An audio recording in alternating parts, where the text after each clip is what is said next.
New tonight, the I-Team uncovering a troubling clause in assisted living facility leases that's costing families thousands of dollars.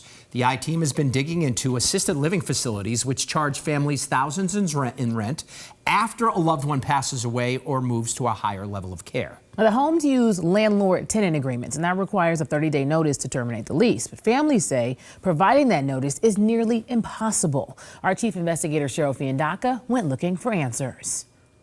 She was pretty much a go-getter. Rolandi Carbonneau's daughter, Gloria, says her mom was independent well into her 80s. But a few years ago, she began to need help. So the family moved her to Giving Tree Senior Living in Drake. She wasn't able to take her medication properly, and she needed some assistance with, bathing. Rolandi was doing well until late last year when she got sick and ended up in the hospital. Weeks later, Giving Tree told Gloria Rolandi would not be able to go back when she was discharged. So Gloria moved her out. She never went back to the facility after December. They were charging $5,300 a month for her care. I said, I'm going to take all of her personal belongings out of that unit, donate the furniture if you want it. Weeks later, Gloria got a bill for February's rent.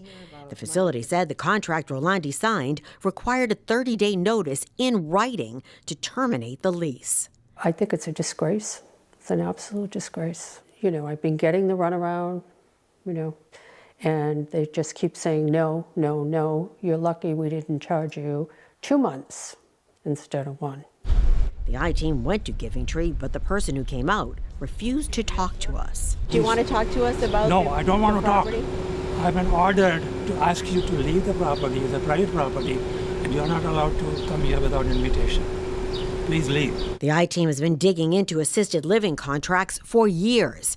Families say giving a 30-day notice is nearly impossible, since they have no idea when their loved one might get hospitalized, require more care, or pass away. Even in the case of death, we're still obligated to a 30-day notice. In 2024, after Bruce Trevelick's mom passed away, the assisted living facility charged his family more than $15,000 for rent. When the I-Team started asking questions, the home settled with Bruce. And in 2022, when Jim Lloyd's wife died, the assisted living home she was in wanted more than $3,000 for an additional month's rent. But after the I-Team got involved, they have agreed to reimburse me the 25 days that were paid for. We need you out. There's a huge fire. Big fire. The recent fatal fire at Gabriel House in Fall River has put assisted living facilities under the microscope. I look at it as our opportunity to open up the whole can of worms. Assisted living, they're so unregulated. State Senator Mark Montigny sits on the state commission looking into the homes. Days after the I-Team told him about the 30-day clause, he took action. This is outrageous. I filed a bill. When somebody passes, immediately the clock stops. If people like you aren't following it and seriously digging down, it doesn't get done. But it was directly because you folks were going after it. I was outraged.